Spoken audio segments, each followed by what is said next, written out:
Have you ever watched someone get laughed at all night, then win without even trying? Every January, the tavern on my corner throws a darts tournament that basically shuts down the block. $40 to enter. Winner takes the pot and gets their name burned into a wooden board that's hung behind the bar since the 70s. People take it deadly seriously. Grown adults actually practice for months. For 3 years running, the same guy had won. A loud contractor named Brantley. Arms like a cartoon. The kind of personality that reminds you he's undefeated every 30 seconds. His whole obsession was the name at the very top of that board. Some legend who'd won 6 years straight back in the day. Brantley was one title away from tying that record, and he wanted it badly. Everybody knew he hustled newcomers, buy them around, talk them into a friendly game, clean them out before the beer got warm, but knowing it didn't help anyone. I wasn't even supposed to be there. My buddy Reyes dragged me out because his girlfriend bailed, and he hates drinking alone. I'm not a darts person. I'm barely a bar person. I'm the guy who nurses one drink in the corner and leaves before karaoke starts. So when the bracket came up, a player short, and the owner, a woman named Deb, pointed her marker straight at me. I actually turned around to see who she meant. You, Deb said. $40, you're in. The whole bar laughed. Reyes laughed the hardest. Brantley looked me up and down. Hoodie, sneakers, not an ounce of muscle, and grinned like it was his birthday. Easy money, he said to the guy next to him, loud enough for the room. Deb's feeling generous this year. First round, I drew a guy from the hardware store who'd clearly had 6 beers. I hit a couple of decent throws, he sailed one into the wall, and I won without really trying. Lucky, Brantley called across the room. Second round, same thing. The darts just kept landing where I needed them. People started watching, but mostly to see when the joke would end. By the semis, I'd knocked out a guy who actually practiced, and the room got quieter. Not impressed yet, just confused. I'd step up, hit my number, then shrug, like even I was surprised. Honestly, I let them think that. It was easier than explaining. Then it was the final. Me and Brantley. The pot sitting at $700.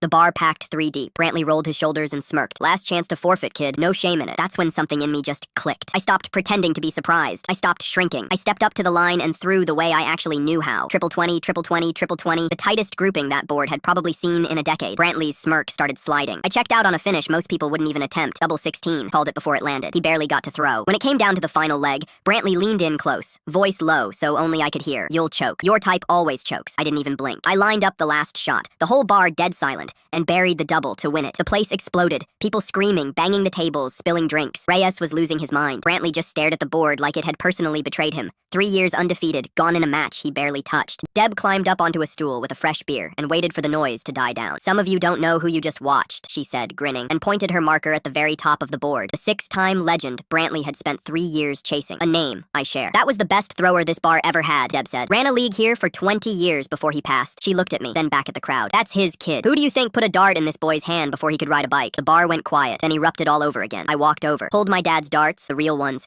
out of my jacket pocket, the case I'd been carrying all night without a word, and set them on the bar under his name. I hadn't planned to play, but I wasn't going to lose to a guy like Brantley on the one board in the world with my father's name burned into the top of it. Some names you protect, even from a stranger who thinks a hoodie means you can't play.